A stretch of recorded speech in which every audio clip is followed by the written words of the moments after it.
Hello, hi, नमस्ते, welcome back to my channel again. और आप सभी का स्वागत है हमारे प्लेलिस्ट में ऑफ साइकोलॉजी ऑफ पर्सनैलिटी।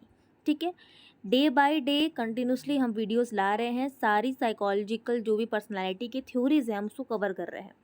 आज हम करने जा रहे हैं द बिग फाइव मॉडल। ठीक है, बिग फाइव मॉडल मतलब इसको हम वैसे तो 5 फैक्टर मॉडल के नाम से भी जानते हैं। ठीक है, इसमें क्या है, बिग फाइव मॉडल से समझ में आ रहा होगा कि इन्होंने 5 डायमेंशंस दिए हैं पर्सनालिटी के। ये काफ़ी इजी है, हम ये कह सकते हैं कि काफ़ी सारे पर्सनालिटी थ्योरीज के बाद ये कंटेम्प्रेरी साइकोलॉजी में लास्ट में एक बहुत ही शॉर्ट क्रिस्प एंड मेरे हिसाब से तो काफ़ी एक्यूरेट है। ठीक है, कि इन्होंने सिर्फ 5 में, जिसको हम ओशन मॉडल भी कहते हैं, OE, ठीक है, OCEAN, ठीक है, ओशन, OCEAN, देखिए OCEAN।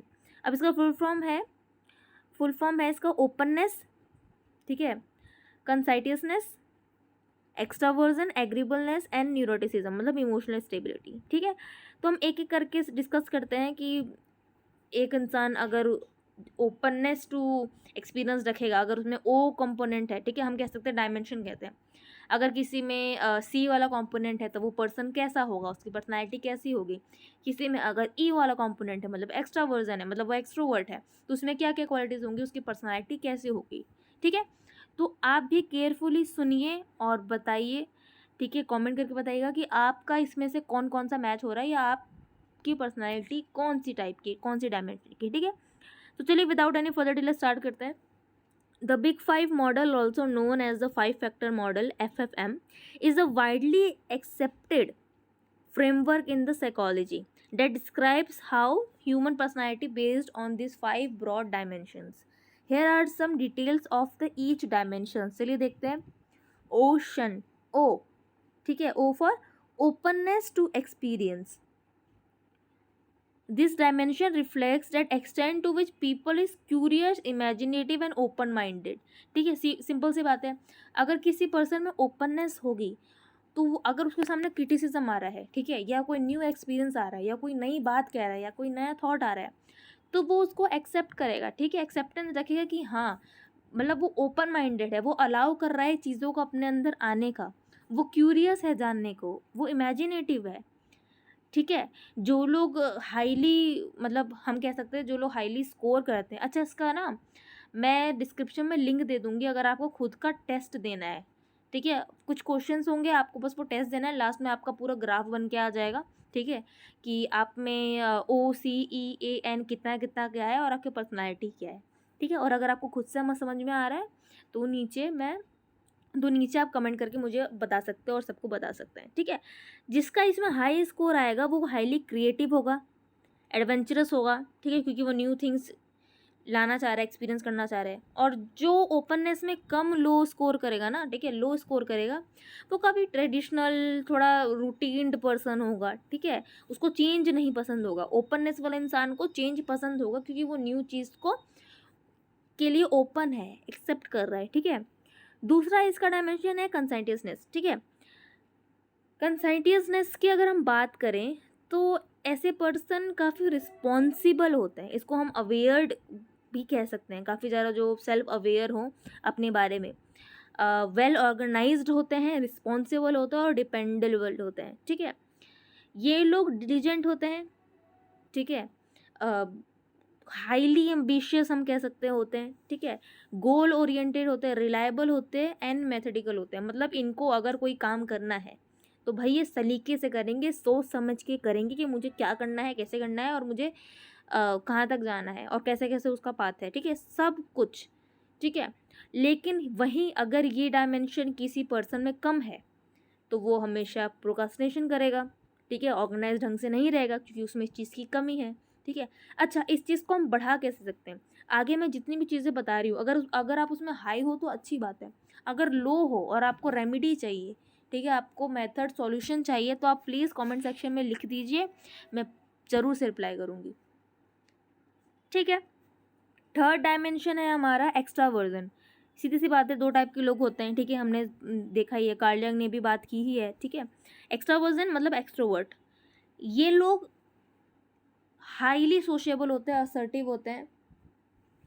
पॉजिटिव ख्याल रखते हैं, ठीक है, पॉजिटिव इमोशनलिटी होते हैं, ठीक है, सोसाइटी में। और इनको आउटगोइंग, ये काफ़ी आउटगोइंग होते हैं, इनको बाहर घूमना पसंद है, ये अंदर से एनर्जेटिक होते हैं, ये चाहते हैं कि हम लोगों से हम बात करें और लोग हमसे बात करें। इनको हम कह सकते हैं they seek social stimulation, where as the introverts, ये हम कहते हैं ना इंट्रोवर्ट और एक्सट्रोवर्ट, अंतःमुखी एंड अंतर्मुखी। इंट्रोवर्ट जो मतलब क्वाइटर रिजर्व रहते हैं, अपने में ही खुश रहते हैं, उनको अपनी कंपनी पसंद होती है, अपने तक ही वो सीमित रहना चाहते हैं। लेकिन वही एक्सट्रोवर्ट, वो दूसरों के साथ घुलना मिलना चाहते हैं, एनर्जेटिक होते हैं और सोशल होते हैं, राइट। फोर्थ डायमेंशन है हमारा एग्रीबलनेस, ठीक है। एग्रीबलनेस की बात करें, क्या समझ में आ रहा है? एग्री करना, मानना, एक्सेप्ट करना, ठीक है। ये हमें रिफ्लेक्ट करता है, जिसमें अगर ये ज़्यादा होगा वो हेल्पिंग नेचर के होंगे, एल्ट्रुइस्टिक, ठीक है, हमेशा। और वो भी ऐसी हेल्प जिसके बदले में वो कुछ एक्सपेक्ट ना करे कि हाँ भाई अगर हम इनकी मदद कर रहे हैं तो ये भी हमारी मदद करनी चाहिए, ठीक है। किसी मकसद से, किसी रीज़न से हम, ये जो एग्रीबलनेस वाले पर्सन होंगे, किसी रीज़न के कारण या किसी बदले के कारण वो हेल्प नहीं करते हैं। एल्ट्रुइस्टिक पर्सन यानी हम हेल्प कर रहे हैं, लेकिन हम ये नहीं सोच रहे कि हमको भी हेल्प करना है, हम बस हेल्प कर रहे हैं, हमारा हेल्पिंग नेचर है, हम कॉर्पोरेटिव है, ठीक है। ट्रस्टिंग अ पर्सन, ठीक है।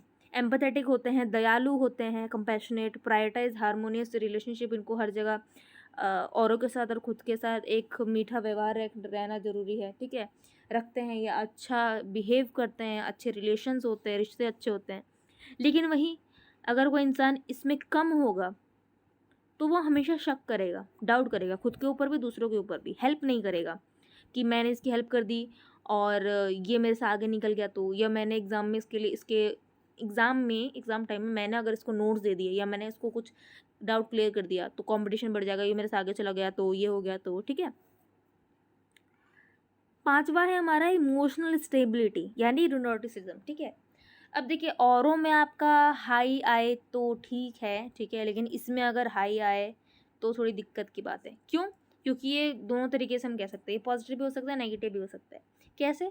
देखते हैं। Neuroticism measures the degree of emotional stability and impulse control versus emotional instability and negative emotionality, ठीक है।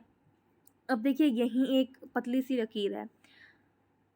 कोई इमोशनल सिचुएशन आया, ठीक है, एक तो है कि आप उसको नेगेटिव वे में ले लोगे और आप रोने लग जाओगे, चिल्लाने लग जाओगे कि भाई मैं क्या करूँ, मैं फंस गई हूँ, मैं ऐसी ही हूँ, मेरे साथ क्या हो रहा है, ठीक है। तो ये क्या है? इमोशनल इनस्टेबिलिटी हो गया, आप संभाल नहीं पा रहे हो खुद को और नेगेटिव थॉट आ रहा है आपको इसको लेके। वही उस सिचुएशन को देखते हुए, ठीक है, आपने खुद के इमोशन को स्टेबिलिटी दिया, स्टेबल किया, और आप इमोशनल फूल नहीं बने, इमोशनली इंटेलिजेंट हो गए, ठीक है। तो इन दोनों में फ़र्क है। आप देखिए कि आप सिचुएशन जब फेस करते हैं तो आप उसमें क्या हो रहे हैं। आप क्या ज़्यादा ओवर इमोशनल हो जाते हैं, ओवरवेल्म्ड हो जाते हैं? एक हद तक ठीक है, बट देखिए कि आप कहीं इमोशनल इंटेलिजेंट बनने के चक्कर में, या अब देखिए क्या बन रहा है, आप इमोशनली फूल एक सिचुएशन में बनते हैं या इमोशनली इंटेलिजेंट बनते हैं, ठीक है। और हाँ, इमोशनली इंटेलिजेंस यानी इमोशनल इंटेलिजेंट, ठीक है, होना बहुत ज़रूरी है, ठीक है। कहते हैं ना IQ EQ दोनों होना ज़रूरी है। अगर एक में भी इम्बैलेंस हुआ तो लाइफ अच्छे से रन नहीं कर सकती है, ठीक है। जिनका हाई इमोशनल स्टेबिलिटी आएगा, ठीक है, यानी कि मोर न्यूरोटिसिज्म आएगा, ठीक है, वो एंशियंस होंगे, मूड से ज़्यादा एंजाइटी फेज में रहते होंगे, बहुत ही मूड स्विंग्स होते रहते होंगे, स्ट्रेस में, इनसिक्योरिटी, डिप्रेशन, स्ट्रेस, इन सब में रहते हैं, नेगेटिव थॉट आते हैं उनको। और जो न्यूरोटिसिज्म में कम होंगे वो ज़्यादा अच्छे होंगे, रेजिलिएंट यानी कि एबिलिटी टू बाउंस बैक होगा, उसमें लड़ने की क्षमता होगी, काम रहते हैं, स्टेबल रहते हैं, इमोशनली इंटेलिजेंट है, ठीक है। So these 5 dimensions are considered relatively stable across the life span and can be assessed during using various personality inventories such as NEO-PIR और the Big Five inventory, ठीक है। The big five model is a valuable in understanding individual differences in the behaviour preference and responsive to the various situations and it has applications in the areas such as personality assessment. Organisational psychology में use होता है, social psychology में use होता है, और मैं तो कहती हूँ सेल्फ अवेयर होने के लिए भी हम ये टेस्ट कर सकते हैं, खुद के बारे में और जान सकते हैं, ठीक है। अब अगर हम इसको और डिटेल में देखें तो देखिए वही सारी चीज़ें हैं, ठीक है। आप स्क्रीनशॉट ले सकते हैं, मैंने इसको थोड़ा और ब्रॉड करके लिखा है, ठीक है, राइट। सो ये थे हमारे 5 big personality traits: open, extraverted, conscientious, stable and agreeableness. इसको हम ऐसे कह सकते हैं ओशन, ठीक है। So thank you so much for watching. I hope आपको आज का वीडियो पसंद आया हो, समझ आया हो, और आपको खुद के बारे में बहुत कुछ जानने को मिल रहा हो मेरे चैनल से। Please do like subscribe to my channel and please like कर दीजिए, कमेंट कर दीजिए, अप्रिशिएट कर दीजिए, बताइए आपका ट्रेड क्या है, आपको वीडियो कैसा लगा। स्वस्थ रहिए, सुखी रहिए, मिलते हैं अगले वीडियो में। Thanks for watching.